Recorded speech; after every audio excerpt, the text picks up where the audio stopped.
Next we move on to adsorption isotherms.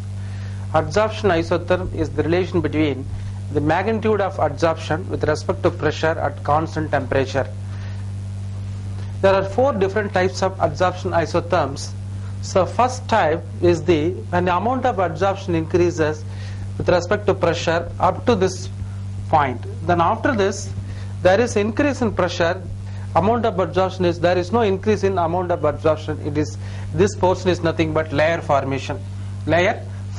So this is a physical adsorption. So this, for example for this type of adsorption is N2H2 on charcoal. N2H2 on charcoal. Another type 2 adsorption is N2 on Fe or platinum, nitrogen gas on platinum or ion or platinum. Here also, when pressure increases up to this point, the amount of gas adsorbed also increases up to this point.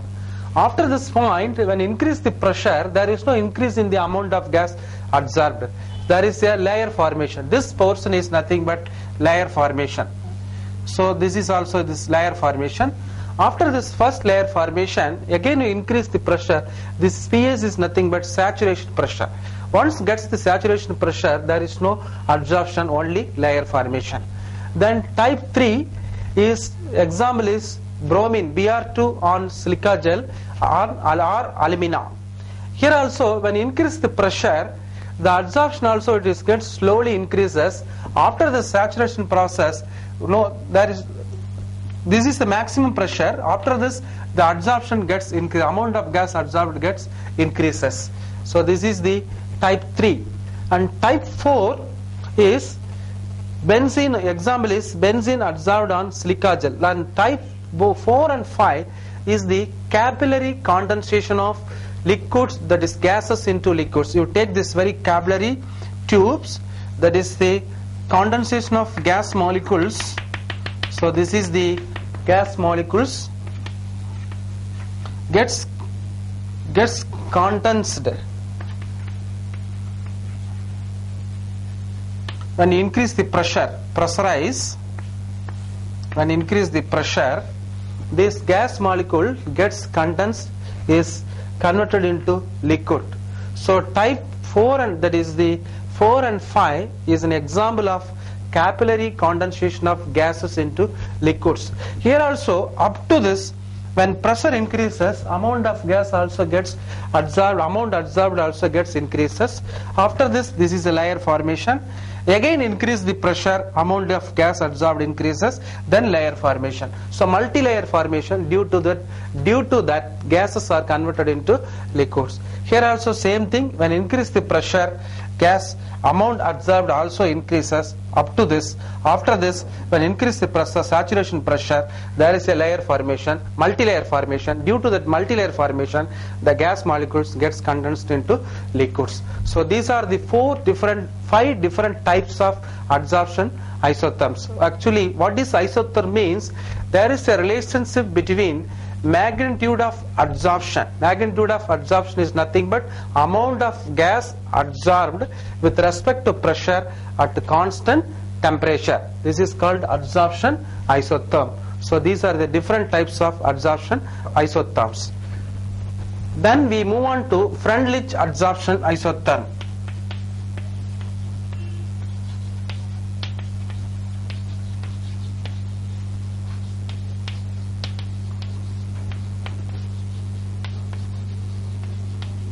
Frendlich adsorption isotherm is the relation between amount of gas adsorbed with respect to pressure at constant temperature. So equation is X by M is equal to K into P power 1 by N. Here K and N are constants.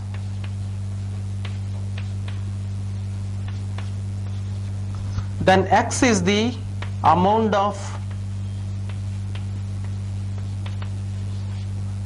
adsorbate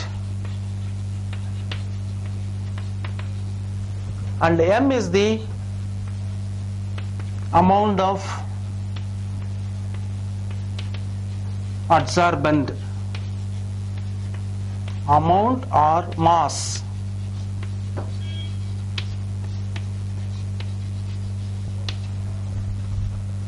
So when you take the log of this equation, log x by m is equal to log k plus 1 by n into log p. So this is equation 1 and this is equation 2.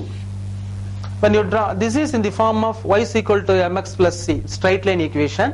When you draw the graph between log x by m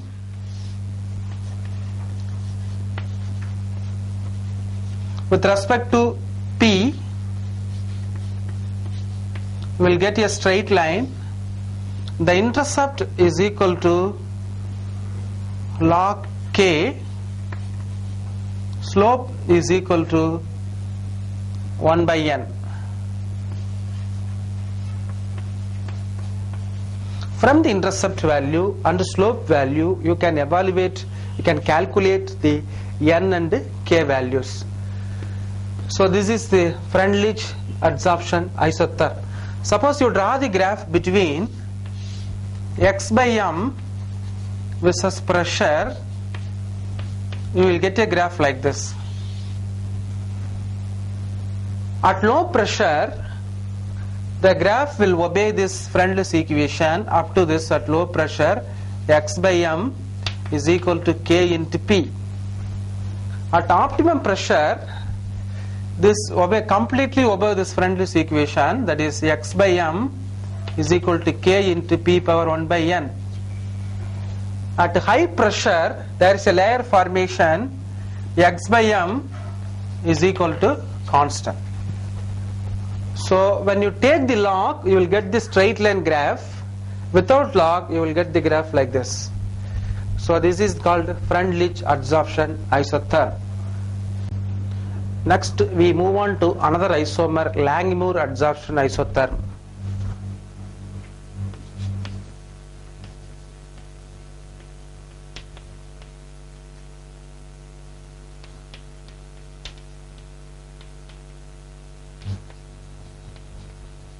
So before derivation of this Langmuir adsorption isotherm, Langmuir made different assumption for the derivation of adsorption isotherm. First assumption is the valencies of the adsorbent and adsorbate is not completely satisfied.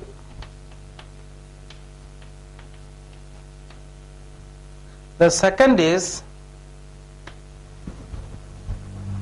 thickness of the adsorbed layer is 1 molecule thickness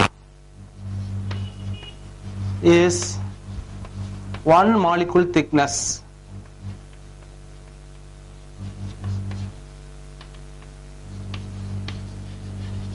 One molecule thickness. And third one is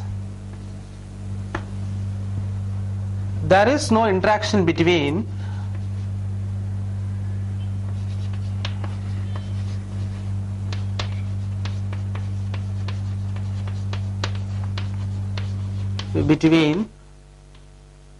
one adsorbed molecule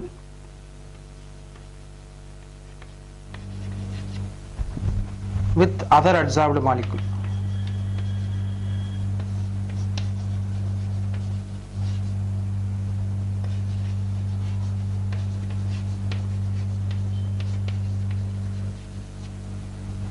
Then fourth one is there is no movement of adsorbed molecules.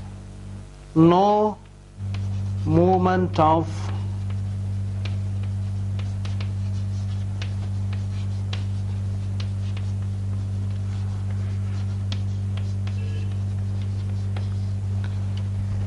at equilibrium. Fifth point is at equilibrium the rate of adsorption is equal to rate of desorption. At equilibrium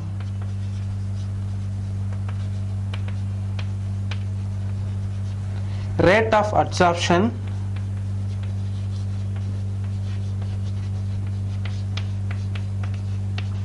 is equal to rate of desorption.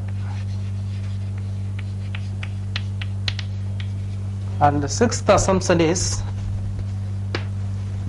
monolayer is formed. Monolayer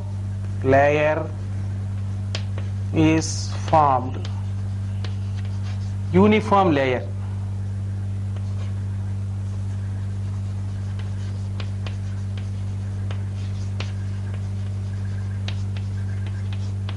So there are 6 assumptions made by the Langmuir before deriving this Langmuir adsorption isotherm.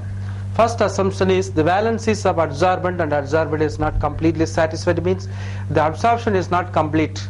There is an incomplete is there. Another is thickness is 1 molecular thickness of the adsorbed layer. That is after absorption, after layer formation, the thickness of the layer is equal to 1 molecule of the adsorbate. And third one is there is no interaction between one adsorbed molecule with the other adsorbed molecule. Here you take this adsorbent, here this adsorbed molecule is there,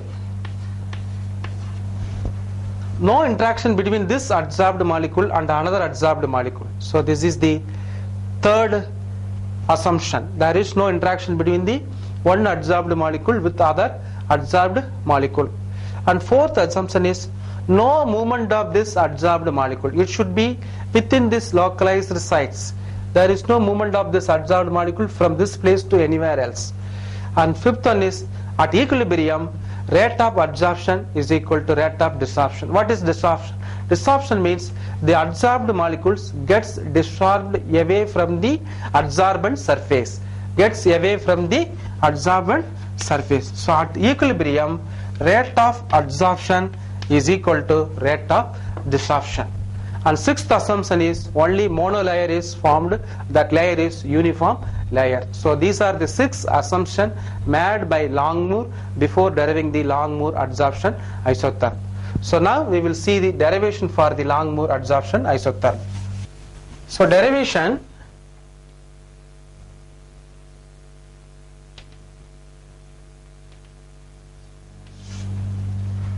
first you see the adsorbent surface. So this is the adsorbent surface.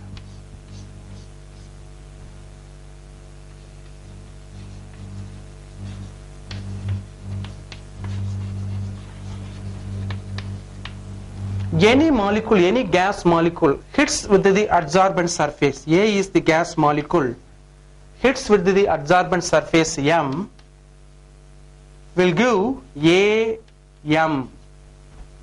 So this forward reaction is adsorption, that is K rate of adsorption. This is D is desorption. The adsorbed molecules gets desorbed away from the adsorbent surface. So this forward reaction is rate of Ka is the rate of adsorption and Kd is the rate of desorption. So any gas molecule hits the adsorbent surface will give the AM is the adsorbent and adsorbate and adsorbent. Here you see the surface of the adsorbent. When gas molecules hits, some of the gas molecules covered in the adsorbent surface up to this. The remaining is vacant. So the total is 1. So fraction of surface area covered is the fraction of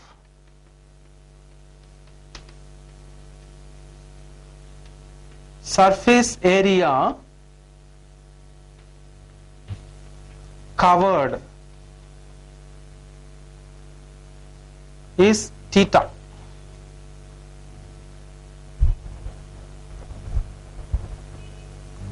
The remaining fraction is 1 minus theta. Remaining is equal to 1 minus theta. Total is 1. Fraction covered is theta. The remaining vacant sites is 1 minus theta. So rate of desorption is equal to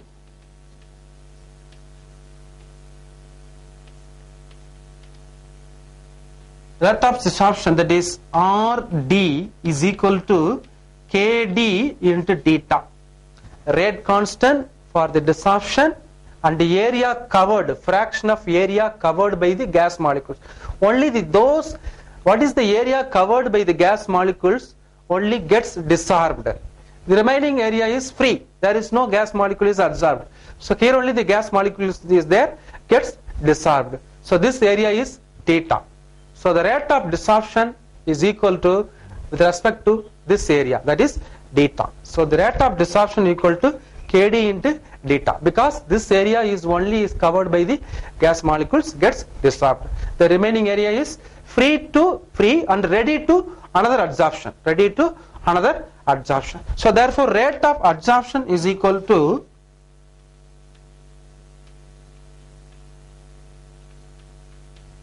rate of absorption Ra is equal to Ka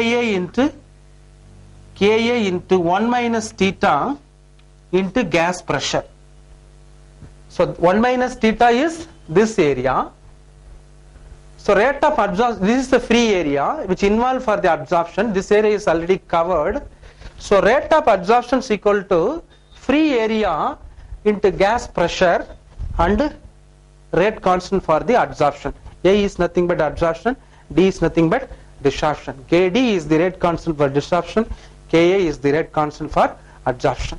So at equilibrium, rates of absorption is equal to rates of desorption.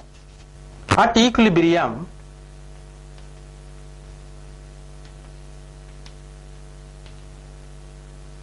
rate of absorption, rate of desorption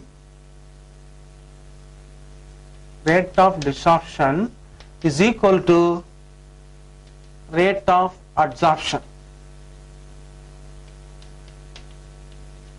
So what is rate of desorption? Kd into theta. So that is Kd into theta is nothing but rate of desorption. So what is rate of absorption? Ka into 1 minus theta into P. So this is the at equilibrium. So this is equation number 1, and this is equation number 2, and this is equation number 3. Now you multiply this Ka with this P and theta. Kd into theta is equal to Ka into P minus Ka into theta into P. This is equation number 4. Now you bring this minus, this is Ka into theta, this side, both theta is combined together. Then Kd into theta plus this minus sign will come, this side will become plus Ka into theta into P. Ka into theta into P. And this is equal to Ka into P. Now you take the theta out from this equation number 5. Theta is equal into Kd plus Ka into P. So now you take out the theta from this here, within two terms, theta into Kd plus Ka into P is equal to Ka into P, equation number 6. From this, what is theta? Theta is equal to Ka into P divided by Kd plus Ka into P. So this is equation number 7. Now you divide the equation number 7 this side, both numerator and denominator, with Kd. You will get this equation 8. Theta is equal to Ka divided by Kd into P divided by this Ka divided by both numerator and denominator. You have to divide by Kd.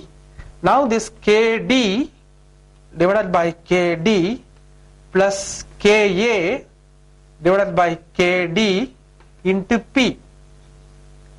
So this is equation. Then theta is equal to Ka.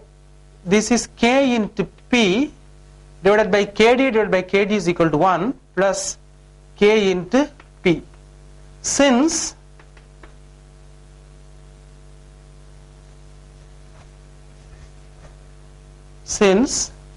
Ka divided by Kd is equal to capital K. So this Ka divided by Kd is equal to capital K, K into P, and Kd by Kd is equal to 1 plus K into P. So this is the equation number 8. Now theta is the fraction of surface area covered by the adsorbent. Now you can convert this theta into X. Theta is equal to X. X is the amount of gas adsorbed on the solid surface. So X is equal to K prime. X is directly proportional to K into P divided by 1 plus K into P, or X is equal to K prime into K into P divided by 1 plus K into P. So this is another equation number 9. So this proportionality is replaced with another constant K prime. Now you bring this side, that is X is equal to K prime into K into P divided by 1 plus Kp. Now 1 plus Kp is equal to K prime into K divided by X. Both sides, now you can divide both sides by K prime into K. Now you divide both sides with K prime into K. You will get 1 divided by K prime into K plus Kp divided by K prime into K is equal to, you divided this term, you divided by K prime into K, you will get P by X. P by X. This is equation number 10. Now this is K and K will be get cancelled. You will get this 1 divided by K prime into K plus P divided by K prime is equal to P divided by X. This is equation number 11. Now you draw the graph between P by X, amount of gas adsorbed with respect to pressure, and pressure. You will get a graph like this, and you can apply two limiting cases for this equation number 11. First limiting case, at low pressure, two limiting cases.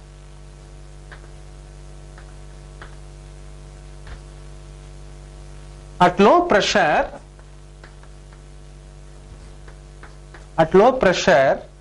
that is 1 divided by K prime into K is greater than P divided by K prime. At low pressure means pressure is having very low value, and this is having the dominating factor, and this is very less factor.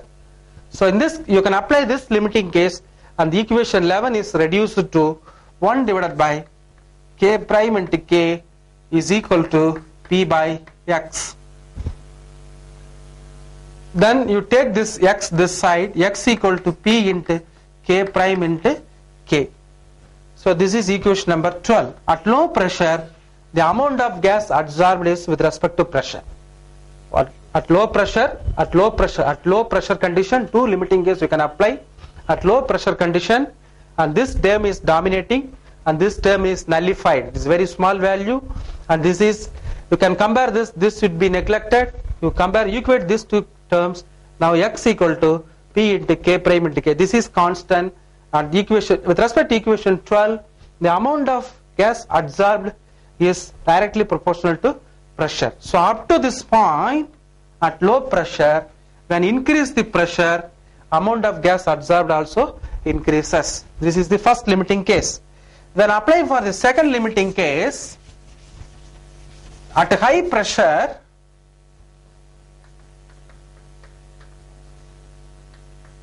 at the second limiting case, at high pressure, 1 divided by K prime into K is less than P divided by K prime. 1 divided by K prime into K is less than P P divided by K prime. Now this term is dominating and this term is nullified. In this case, you can take this equation, P divided by K prime is equal to P divided by X. Now you cancel this both pressure, that X equal to K prime. X equal to K prime. So in this case, at high pressure, X is constant. At high pressure, X is constant. At low pressure, X equal to P. At intermediate pressure only, equation 11 will be obeyed. That is, at intermediate pressure, X equal to K into P power N. At intermediate pressure, X equal to, at intermediate pressure, X equal to K into P power N. At obey this Frendlich equation.